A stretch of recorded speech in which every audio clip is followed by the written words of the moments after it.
Ancient Egypt, a land of pyramids, pharaohs, and timeless mysteries. But among its many rulers, one name stands out like none other: Cleopatra.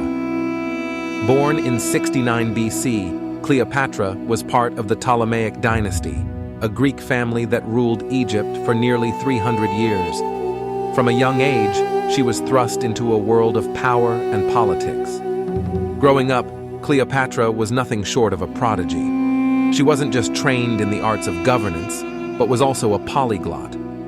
She could speak several languages and was the first in her family to speak Egyptian. This was a woman who knew her people. Cleopatra didn't just rely on her Greek heritage. She embraced Egyptian culture, learning its language and its customs. Cleopatra was truly ahead of her time. Her education was incredibly diverse, and she had a natural ability to connect with people, making her stand out even among her own royal family. But it wasn't all smooth sailing. Cleopatra had to navigate the choppy waters of her family's political drama. Her father, Ptolemy XII, faced rebellions and had a shaky rule. Her siblings were both allies and rivals. From an early age, Cleopatra was tested. Whether it was speaking up in royal meetings or standing her ground against her brothers and sisters, she displayed wisdom beyond her years. As she grew, so did her aspirations. The young princess was gradually transforming into a woman of substance, ready to play her part in the theater of power. Cleopatra was getting ready for the stage, and the world was yet to see what she had to offer. As Cleopatra grew older, Egypt's political landscape was becoming increasingly volatile. Her father, Ptolemy XII, was losing grip on his kingdom, and the Roman Empire was rising as a new power in the Mediterranean. In a bold move, Ptolemy left for Rome to seek support for his troubled rule, leaving Cleopatra and her sister with the responsibility of holding down the fort in Egypt. Rome wasn't just a city. It was a symbol of power and conquest, and its eyes were set on Egypt's wealth. Cleopatra realized that if she was to protect her homeland, she would need to navigate its relationship with Rome carefully. Rome was the superpower of the day.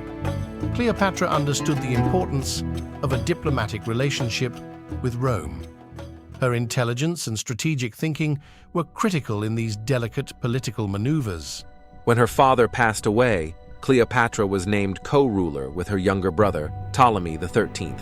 But tensions were high, and the palace was rife with schemes.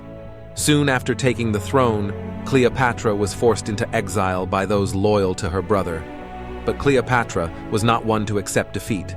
She gathered an army and set her sights on reclaiming what was rightfully hers. The alliance with Julius Caesar was a turning point in Cleopatra's life. It gave her the military backing she needed and placed her right back into the heart of Egyptian politics. With Caesar's support, Cleopatra defeated her brother's forces and reclaimed her throne. From an exiled queen to Egypt's unchallenged ruler, her rise to power was nothing short of dramatic. Cleopatra was back, and she was just getting started. Cleopatra was back on the throne, but ruling Egypt was no easy feat. It was a land of ancient traditions and modern complexities, and the eyes of the Roman Empire were always watching. Once back in power, Cleopatra got to work. She wasn't just a queen by title. She was a queen of action. From economic reforms to military strategies, she was hands-on. Cleopatra understood the backbone of Egypt's strength, its agriculture and trade. She initiated reforms that would make these sectors even more robust. Cleopatra was much more than a charismatic leader. She was an astute administrator. Her reforms in taxation and trade displayed a deep understanding of statecraft. In addition to economic matters, Cleopatra was deeply involved in religious activities. This was not just a matter of faith, but also a way to cement her authority and connect with her subjects. But Cleopatra's responsibilities didn't end at Egypt's borders. She was a diplomat who knew the art of balancing relations with neighboring states, particularly Rome. Cleopatra wasn't just ruling Egypt, she was managing a delicate balance of power between Egypt and Rome. Her diplomatic skills were as remarkable as her administrative capabilities. While balancing her role as a ruler, Cleopatra also became a mother. She had a son with Julius Caesar, named Caesarion. His birth added another layer of complexity to the already intricate relations between Egypt and Rome. From managing an empire to navigating complex international relationships, Cleopatra was in control. Her reign was a period of stability and growth for Egypt, but challenges were always on the horizon. Cleopatra's rule was a testament to her multifaceted skills as a leader, and she was far from done. Rome, the undisputed powerhouse of the Mediterranean. For Cleopatra, it wasn't just another kingdom. It was a force that could make or break her reign. Her alliance with Julius Caesar had already opened doors, but Cleopatra knew she had to secure her place in the Roman world. When Cleopatra set sail for Rome, she did so in style. Her arrival was a spectacle, complete with a grand entourage, making sure everyone knew the Queen of Egypt had arrived. Cleopatra understood the theater of politics. Her arrival in Rome wasn't just a visit, it was a statement. She wanted to be seen as an equal to Rome's power. But even the best-laid plans can go awry. Julius Caesar, her ally and the father of her child, was assassinated. Cleopatra now had to navigate this new, volatile political landscape. Back in Egypt, Cleopatra faced new challenges. Enter Mark Antony, another influential Roman, and a man who would play a significant role in her life. Cleopatra and Mark Antony formed not just a romantic alliance, but also a political one. Both had much to gain, and both understood the stakes involved. Together, Cleopatra and Mark Antony embarked on ambitious military campaigns and formed political pacts. Their alliance was a partnership in every sense, but it was one that would draw the ire of Rome. In the corridors of Roman power, concern was growing. Cleopatra had become a figure not just of fascination, but also of fear. As she and Mark Antony grew stronger, so did Roman opposition, setting the stage for the next dramatic act in Cleopatra's life. Change is a relentless force, as Cleopatra would soon find out. Despite her efforts to strengthen her realm and forge powerful alliances, the tides were turning against her.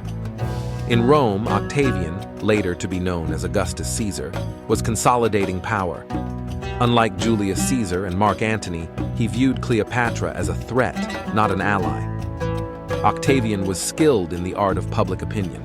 He launched a propaganda campaign against Cleopatra, painting her as a dangerous seductress who aimed to conquer Rome. Octavian knew how to play the Roman populace.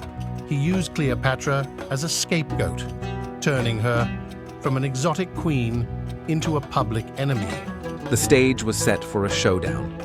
The Battle of Actium would decide the future of Egypt and Rome. It was a battle that Cleopatra and Mark Antony couldn't afford to lose. But lose they did. The Battle of Actium was a crushing defeat, and the couple was forced to retreat to Egypt. The Battle of Actium wasn't just a military defeat for Cleopatra, it was the end of an era.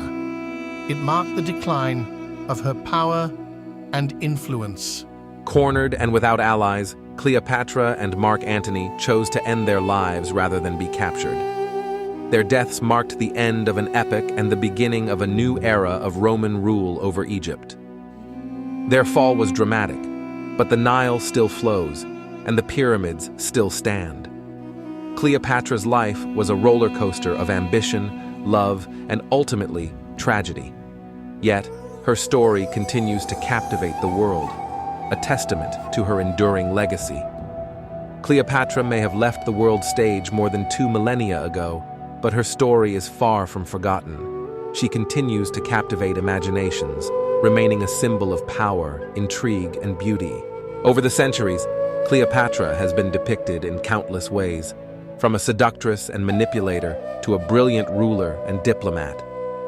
Cleopatra was a complex figure, and that complexity is reflected in how she's been remembered.